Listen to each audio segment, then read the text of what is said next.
प्यारे बच्चों, आज की इस वीडियो में हम एक बहुत ही प्यारे, बहुत ही इंपॉर्टेंट टॉपिक को डिस्कस करने जा रहे हैं। आज की इस वीडियो में हम जानेंगे बीज, सीड क्या होता है, बीज की संरचना, स्ट्रक्चर ऑफ सीड। और प्यारे बच्चों, जैसा कि आप देख रहे हैं कि हमने यहां पर इस टॉपिक को चित्र के साथ, डायग्राम के साथ लिखा है। और यकीन मानिए, हमने यहां पर बहुत ही सरल शब्दों में, बहुत ही आसान शब्दों में इस पूरे टॉपिक को कवर किया है, ताकि ये टॉपिक आपको आसानी से समझ में आ जाए और आपको बिल्कुल भी रटना नहीं पड़े। और प्यारे बच्चों, ये पूरा टॉपिक आपके दिमाग में छप जाएगा, आपको बिल्कुल भी रटना नहीं पड़ेगा। और लास्ट में हम जानेंगे बीज के निर्माण का महत्व या बीज के विकास का महत्व। और देखो, इसको भी हमने हेडिंग वाइज लिखा है। तो चलिए फिर कॉपी और पेन निकाल लीजिए और शुरू करते हैं। तो प्यारे बच्चों, सबसे पहले आप ब्लैक पेन से हेडिंग डालेंगे, ब्लैक पेन से लिखेंगे, सुंदर सा लिखेंगे, बड़ा बड़ा लिखेंगे बीज, और जिसे इंग्लिश में कहते हैं सीड।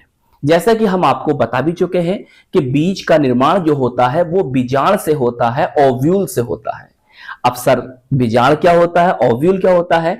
प्यारे बच्चों, इस चैप्टर की अगर आप क्रम से वीडियो देखना चाहते हैं, ऑर्डर से वीडियो देखना चाहते हैं, टॉपिक वाइज वीडियो देखना चाहते हैं, तो आप चैप्टर नंबर 1 की प्लेलिस्ट में जाइएगा। वहां से आपको इस चैप्टर की सभी वीडियोस टॉपिक वाइज मिल जाएंगी।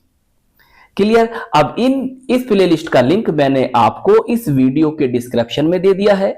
वहां से जाकर आप इस चैप्टर की सभी वीडियोस को देख सकते हैं और अपना सुंदर सा, प्यारा सा नोट्स बना सकते हैं। क्लियर? तो चलिए फिर समझते हैं कि भाई बीज क्या है। सबसे पहले इसकी परिभाषा को जानेंगे। देखिए, बीज एक परिपक्व निषेचित बीजाण है। हमने क्या जाना कि जो बीज है ना, एक मैच्योर, एक परिपक्व निषेचित बीजाण, फर्टिलाइज्ड ओव्यूल है। या आप यह भी कह सकते हो कि बीज का निर्माण बीजाण से, ओव्यूल से होता है, जिसके भीतर, किसके भीतर? बीज के भीतर, बीज के अंदर भ्रूणीय अवस्था में, इम्ब्रोनिक स्टेज में या इम्ब्रोनियल स्टेज में, शिशु पादप, संचित भोज्य पदार्थ एवं रक्षा कवच पाए जाते हैं। तो ये तो हुई बीज की परिभाषा, जो कि बहुत सरल शब्दों में आपके समझ में आ गई होगी। चलिए, अब आप हेडिंग डालेंगे, ब्लैक पेन से लिखेंगे बीज की संरचना, स्ट्रक्चर ऑफ सीड। बहुत ही प्यारा क्वेश्चन है और यह अक्सर पूछा जाता है। देखिए, आप लिखेंगे ब्लू पेन से, एक प्रारूपिक बीज में निम्नलिखित भाग पाए जाते हैं। अब पहली हेडिंग ब्लैक पेन से लिखेंगे। देखिए, लिखने का तरीका आपका अच्छा होना चाहिए, लिखने का तरीका बहुत मैटर करता है। इसलिए ब्लू एंड ब्लैक पेन का यूज आपको किस तरह से लिखना है, किस तरह से हेडिंग डालनी है, इस सब बातों का आपको विशेष रूप से ध्यान रखना होगा, अगर आप अच्छे नंबर, अच्छे अंक प्राप्त करना चाहते हैं अपनी परीक्षा में। तो चलिए, ब्लैक पेन से आप हेडिंग डालेंगे, ये वाला लिखेंगे बीजावरण, जिसे इंग्लिश में कहते हैं सीड कोट। अब क्या होता है, बहुत ध्यान समझेंगे, फिर मैं आपको डायग्राम से समझाऊंगा। डायग्राम भी तैयार हो जाएगा और डायग्राम के अकॉर्डिंग ही आप थ्योरी बनाना सीखें। सही? देखो, थ्योरी को रटने की कोशिश ना करें, सिर्फ डायग्राम को समझें और उसकी प्रैक्टिस करें, और डायग्राम से ही थ्योरी बनाकर लिखने की कोशिश कीजिएगा। डायग्राम तैयार तो थ्योरी खुद ब खुद तैयार हो जाएगी। देखिए, बीज आवरण, इंग्लिश में कहते हैं सीड कोट। बीज आवरण बीज का बाह्य आवरण या कवच बनाता है। सही? या आप कह सकते हो कि बीज आवरण जो होता है वो बीज का बाह्य आवरण होता है या बाह्य कवच होता है, ऐसा भी आप बोल सकते हो। जो बीजाण के अध्या आवरण, एंटीग्यूमेंट्स के सूखने से विकसित होता है और ये 2 परतों से बना होता है। कितनी परतों से? 2 परतों से बना होता है। पहली परत देखो, बाहरी परत को बाह्य कवच या बाह्य चोल, इंग्लिश में कहते हैं टेस्टा, कहा जाता है। कहीं कहीं प्यारे बच्चों आपको हिंदी में लिख करना, इंग्लिश में ही लिखा हुआ मिल जाएगा टेस्टा, तो इसलिए इंग्लिश नेम भी याद रखना आप। अब देखो, दूसरी परत कौन सी है, दूसरी लेयर कौन सी है? भीतरी परत को अंतःचोल या पिरवार, जिसे इंग्लिश में कहते हैं टैगमैन, कहा जाता है। देखो, बाहरी परत को क्या कहते हैं? टेस्टा कहते हैं, और जो भीतरी परत होती है उसको टैगमैन कहा जाता है। सही? तो हमने ये जान लिया कि जो सीड कोट होता है वो क्या होता है, बीज का सबसे बाहर का आवरण होता है और इसकी दो परतें होती हैं। कौन कौन सी, एक टेस्टा है और एक क्या है, टैगमैन है। चलिए अब डायग्राम समझते हैं। प्यारे बच्चों, ये जो है ये क्या है, बीजाण है। क्या है, बीजाण। क्लियर, पूरा नहीं समझाएंगे, इस पर एक सेपरेट वीडियो दे दिया आपको, 5 नंबर का क्वेश्चन आता है इस पर, और मैंने आपको पूरा हेडिंग वाइज समझा दिया है। बस यहां पर हम आपको वही बातें बताएंगे जिससे आपको बीज वाला टॉपिक क्लियर हो जाए। अब देखो प्यारे बच्चे, ये क्या है, इंटीग्यूमेंट्स है, मतलब अध्या आवरण है, हिंदी में कहते हैं अध्या आवरण है। अब इसकी दो लेयर है, देखो एक क्या है, ये वाली, जिसे हम क्या कहते हैं, आउटर। क्या है, देखो ये है आउटर। आउटर मतलब क्या होता है, बाहरी, सही है, या बाह्यतम, सही। और ये क्या है, इनर, जो इसके भीतरी है, जो इसके अंत है, जो इसके अंदर की तरफ है, सही है। इंटीग्यूमेंट जो है अध्यावरण की दो परतें हैं, पहली बताया आउटर और दूसरी क्या बताया मैंने, इनर, सही है। बाहरी है और ये क्या है, भीतरी है। समझ में आ गई बात। अब देखो इधर देखो, जो बाहरी परत होती है उससे क्या बनता है, टेस्टा बनता है। सीड कोट का क्या बनता है, टेस्टा बनता है, ये बन गया टेस्टा। और जो अंदर ही वाली परत है, ये वाली अंदर वाली, इससे क्या बनता है, टैगमैन। बाहरी परत से टेस्टा, जो बाहरी परत है वो टेस्टा बनाएगी और जो अंदर वाली परत है वो क्या बनाएगी, टैगमैन बनाएगी। आप चाहो तो यहां पर क्या क्या लिख दोगे, यहां पर लिख देना बीज आवरण, सीड कोट, सही है, लिख दोगे यहां पर। चलिए इस तरह से आपको ये वाला डायग्राम नहीं तैयार करना है, केवल ये वाला डायग्राम आप तैयार कर लीजिएगा इस क्वेश्चन के लिए, सही। और जो और बातें हैं ना, ये भी आगे अभी क्लियर होने वाली है, टेंशन नहीं लेना बिल्कुल भी। अभी केवल इतना याद कीजिए कि ये जो है, ये जो दोनों परतें हैं, ये दोनों परतें मिलकर ही बीज आवरण, सीड कोट बनाती हैं। चलिए आगे देखेंगे, बहुत ध्यान से समझेंगे। देखिए बाह्य चोल मोटा व चर्मिल होता है। चर्मिल का मतलब होता है कठोर, सख्त, हार्ड, सही। जबकि अंतःचोल पतली, शल्कीय तथा बाह्य चोल से जुड़ी संरचना होती है। अभी देखा है आपने। बीज आवरण का मुख्य कार्य अंदर स्थित कोमल भ्रूण एम्ब्रियो तथा बीज के भीतरी भागों को सुरक्षा प्रदान करना है। ये वाली बात जरा याद रखना, ऑब्जेक्टिव में बहुविकल्पी प्रश्न में पूछ लेता है और पूछा भी गया होगा। चलिए अब दूसरी हेडिंग डालेंगे, फिर ब्लैक पेन से, भ्रूण, जिसे इंग्लिश में कहते हैं एम्ब्रियो, सही पढ़ा चुके हैं आपको। ये भ्रूण पादप के बीज में बीज आवरण के अंदर, कहां होगा, बीज आवरण के अंदर स्थित शिशु पादप है। ये बीजाण के भ्रूण कोश में स्थित अंड कोशिका के निषेचन से, फर्टिलाइजेशन से बनता है। इसके निम्नलिखित दो भाग होते हैं, सही। एक भाग ये है और दूसरा भाग ये है। जरा यहां पर आओ, यहां समझो डायग्राम से। देखो प्यारे बच्चों, ये क्या है, बीजाण है, पक्की बात।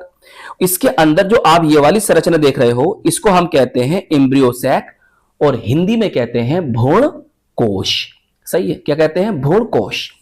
अब भ्रूण कोश के अंदर यहां पर आपको ये कोशिका दिखाई दे रही है, इसे एंटीपोडल सेल्स, प्रतिमुख कोशिका, और जो यहां पर आपको ये दो दिखाई दे रही है सेल, इन्हें कहते हैं सिनर्जिड सेल, सहायक कोशिका। और यहां पर जो आपको ये दिखाई दे रहा है क्या, एग सेल, अंड कोशिका।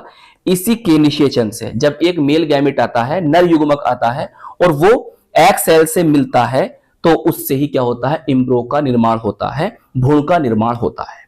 समझ में आई बात। ये हम आपको डिटेल समझा चुके हैं। प्यारे बच्चों मेरी बात मानिएगा, चैप्टर में जाइएगा, चैप्टर की प्लेलिस्ट में जाइएगा और एक तरफ से वीडियो देखिएगा और अपना सुंदर सा प्यारा सा नोट्स बनाइएगा। और पीडीएफ चाहो तो आप टेलीग्राम से फ्री में डाउनलोड कर सकते हो, लिंक मैंने दे रखा है उसका भी, वहां से आप कर सकते हो। चलिए, तो इसके दो भाग होते हैं। तो पहला भाग जो है उसकी हेडिंग डालेंगे, आप लिखेंगे बीज पत्र कोटिलीडंस, सही है, बीज पत्र कोटिलीडंस। इंग्लिश भी याद रखना प्लीज, इंग्लिश से याद रखना, क्योंकि कभी कभी बायोलॉजी क्वेश्चन ऐसे होते हैं कि हिंदी ना लिख करना उसकी इंग्लिश लिख देता है। जैसे अपरा है, प्लेसेंटा दे देगा आपको लिखा हुआ, तो प्लेसेंटा उसे इंग्लिश में कहते हैं। ऐसे बहुत से क्वेश्चन हैं, तो इसलिए बायोलॉजी में याद रखें, वर्ड्स की इंग्लिश भी याद रखें। बीज पत्र कोटिलीडंस पहला पार्ट है इसका। इन्हें बीजीय पण, सीड लीव्स भी कहा जाता है। इनकी संख्या एक बीजपत्री मोनोकोटिलीडन में एक और द्विबीजपत्री डाइकोटिलीडन पादपों में 2 होती है। इनका मुख्य कार्य खाद्य पदार्थों को एकत्रित करना है, इकट्ठा करना है, जिसके कारण ये फूलकर मांसल हो जाते हैं। तो प्यारे बच्चों, ये है मोनोकोटिलीडन्स, मतलब एक बीजपत्री, जिसमें केवल एक बीजपत्र पाया जाएगा। अब यहां पर जो ये आप देख रहे हो ना, ये जो लिखा है मैंने, स्कूटेलम, स्कूटेलम ही जो होता है इसका बीजपत्र होता है। एक बीजपत्री का जो बीजपत्र है उसे हम क्या कहते हैं, स्कूटेलम कहते हैं। क्लियर? आप चाहो तो डायग्राम तैयार कर सकते हो, नहीं तो कोई जरूरत नहीं है। अब देखो ये क्या है, डाइकोटिलीडन है, द्विबीजपत्री है, तो इसमें कितने पत्र होंगे? इसमें दो पत्र होंगे भाई। एक बीजपत्री तो एक बीजपत्र, द्विबीजपत्री दो बीजपत्र। देखो वो ये है, ये है। क्लियर? आई बात समझ में? अभी जो और बातें हैं ये क्लियर हो जाएंगी। अब प्यारे बच्चों, आप हैंड डालेंगे बीजाक्ष, सही है, और इंग्लिश में इसे कहते हैं टाइजेलम, सही है। देखिए, ये बीज या भ्रूण का मुख्य अक्ष है। बीज या भ्रूण का क्या है? ये मुख्य अक्ष है, अतः इसे भ्रूणीय अक्ष, इम्ब्रोनियल एक्सिस या इम्ब्रोनिक एक्सिस भी कहा जाता है। ये बात याद रखना। बीज पत्र भ्रूणीय अक्ष से संलग्न होता है। भ्रूणीय अक्ष से क्या होते हैं? जो बीज पत्र होते हैं भ्रूणीय अक्ष से जुड़े हुए होते हैं। अभी मैं आपको डायग्राम से समझाऊंगा। जैसे बात कर लेते हैं, द्विबीजपत्री पादपों में बीज पत्र भ्रूणीय अक्ष पर एक दूसरे के सम्मुख होते हैं, अब आमने सामने स्थित होते हैं। इससे ही प्रांकुर, पिलोम्यूल और मूलांकुर रेडिकल का निर्माण होता है। बीज के अंकुरण के समय मूलांकुर बढ़कर जड़ बनाता है तथा प्रांकुर वृद्धि करके तना और पत्तियां बनाता है। सही से लिख लेना। अब देखिए, यहां समझिए डायग्राम से। तो प्यारे बच्चों, ये डायग्राम है। इस हेडिंग के लिए आपको ये डायग्राम तैयार करना पड़ेगा। अब देखिए, ये जो है, यही क्या होता है? बीजाक्ष होता है, जिसे हम कह रहे थे टाइजेलम, और या आप इसे कह सकते हैं भ्रूणीय अक्ष, इम्ब्रोनिक एक्सिस या इम्ब्रोनियल एक्सिस। क्लियर? अब देखो, ये जो आप देख रहे हो ये क्या है? ये है आपके कोटिलीडन्स, जिसे हम कहते हैं बीज पत्र। अब ये द्विबीजपत्री है, तो इसमें दो बीज पत्र हैं। अब जो बीज पत्र हैं, तो ये वाला जो पॉइंट है, जो इसकी नोड है, गांठ है, जो आपस में मिल रहे हैं, जुड़ रहे हैं, इसे हम इसे क्या कहते हैं? आपके सामने लिखा हुआ है। क्लियर? अब प्यारे बच्चों, जो बीज पत्र है, बीज पत्र से जो ऊपर है उसे हम क्या कहते हैं? एपिकोटाइल कहते हैं, और जो नीचे है, बीज पत्र के नीचे है, उसे हम कहते हैं हाइपोकोटाइल। क्लियर? इसके जो सबसे निचला वाला पार्ट है इसे हम कहते हैं रेडिकल, और रेडिकल ही क्या होता है? आगे चलकर रूट का निर्माण करता है। और जो इसका ऊपर वाला भाग होता है इसे हम क्या कहते हैं? पिलोम्यूल कहते हैं, प्रांकुर कहते हैं, और ये आगे चल के तना और पत्तियों का निर्माण करता है। क्लियर? तो ये डायग्राम आपको तैयार करना है। चलिए, अब प्यारे बच्चों, हेडिंग नंबर 3 है। इस पर भी हम आपको एक सेपरेट वीडियो दे चुके हैं। अभी इससे पहली वाली वीडियो हमने यही बनाई थी कि भ्रूणपोष क्या होता है, उसके प्रकार, उसके महत्व, उसके उपयोग, ये इसके बारे में डिस्कस किया था। आपको प्लेलिस्ट में सब वीडियोस मिल जाएंगी। जो नहीं मिले तो आप मुझे कमेंट्स कर देना, मैं उसमें वीडियो बना दूंगा। भ्रूणपोष, एंडोस्पर्म। अब एंडोस्पर्म सही है, ये भ्रूणपोष है, वो भ्रूणकोष। तो भ्रूणपोष और भ्रूणकोष में क्या अंतर होता है, इस पर भी हमने आपको वीडियो बना दी है, आप देख सकते हैं। ये खाद्य पदार्थों से युक्त एक पोषक ऊतक है जो भ्रूण को पोषण प्रदान करता है। इसका निर्माण प्राथमिक भ्रूणपोष केंद्रक, प्राथमिक सही से लिख लेना, प्राथमिक भ्रूणपोष केंद्रक, प्राइमरी एंडोस्पर्म न्यूक्लियस, जो शॉर्ट में कहते हैं पेन, से होता है। क्लियर? अब ये वाली जो बात आएगी वो कायम आएगी डबल फर्टिलाइजेशन, द्विनिषेचन में, ये भी हमने आपको पढ़ा दी है। जैसे आपको यहां पर एक एग्जांपल देकर समझ, ये डायग्राम बनाना मत, जो मैंने डायग्राम बताया ना वही बनाना बस आप। देखो ये, इसे देखो, यहां से हमने एक क्या इसका दाना लिया, एक फल लिया, ये जो है क्या है? एंडोस्पर्म है, भ्रूणपोष, भ्रूणपोष है। भ्रूणपोष क्या होते हैं, उसके प्रकार, इस पर सब वीडियो हम बना चुके हैं। और ये जो है इसका इम्ब्रो है। तो भ्रूणपोष क्या करता है? इम्ब्रो को पोषण कराता है, उसका पोषण कराता है। चलिए, अब ये हेडिंग डालेंगे आप बहुत ध्यान से। तो प्यारे बच्चों, अब आप ब्लैक पेन से ये हेडिंग डालेंगे, सुंदर सा लिखेंगे, बीज के निर्माण का महत्व या बीज के विकास का महत्व। सही है, कुछ भी पूछ सकता है, तो आपको यही लिखना है। और देखो, इसे हल्के मत लेना, ये क्वेश्चन पूछा गया सेपरेट कि बीज के निर्माण का महत्व बताइए या बीज के विकास का महत्व बताइए। यह क्वेश्चन पूछा गया है। चलिए अब आप हेडिंग डालेंगे, लिखेंगे। ये ब्लैक पेन से लिखना, जो मैंने ब्लैक पेन से लिखा वो ब्लैक पेन से लिखो, जो ब्लू पेन से लिखा उसे ब्लू पेन से लिखिए। लिखने का तरीका अच्छा कीजिए अगर आप अच्छे नंबर प्राप्त करना चाहते हैं तो। देखिए, नए पौधों की उत्पत्ति, बीज से नया पौधा बनता है जिससे पौधों की संख्या बढ़ती है। सिंपल सी बात है। फिर जाति का संरक्षण, बीज बनने से पौधों की जाति स्पेशीज बनी रहती है। बात सच है। नंबर 3, अनुकूल परिस्थितियों तक सुरक्षा, बीज कठोर आवरण सीड कोट के कारण, सीड कोट अभी समझाया है, के कारण प्रतिकूल परिस्थितियों जैसे गर्मी, ठंड, सूखे में सुरक्षित रहते हैं। समझाने वाली बात ही नहीं है, वो सिंपल लैंग्वेज में बात लिखी है। फिर किरणन डिस्पर्शन, मतलब बीज का बिखरना, फैल जाना, ऐसा भी कह सकते हो। बीज हवा, पानी, जानवरों आदि से दूर दूर तक फैलते हैं जिससे पौधे नई जगहों पर उगते हैं। और 5वां पॉइंट है प्यारे बच्चों, भोजन का स्रोत, सोर्स ऑफ फूड। बीज में भोजन संग्रहित होता है जो अंकुरण, जर्मिनेशन के समय नए पौधे को ऊर्जा देता है। मानव के लिए उपयोगी बहुत से बीज जैसे गेहूं, चावल, दालें आदि हमारे भोजन का मुख्य स्रोत है, सोर्स है। क्लियर। 7वां पॉइंट है और लास्ट पॉइंट है, खेती और उत्पादन में सहायक, बीज कृषि फार्मिंग का आधार है, इसके बिना फसल उगाना संभव नहीं है। तो प्यारे बच्चों, आज की इस वीडियो में हमने बीज, सीड के बारे में जाना। तो आई होप ये क्वेश्चन आपको बहुत अच्छी तरह से समझ में आ गया होगा।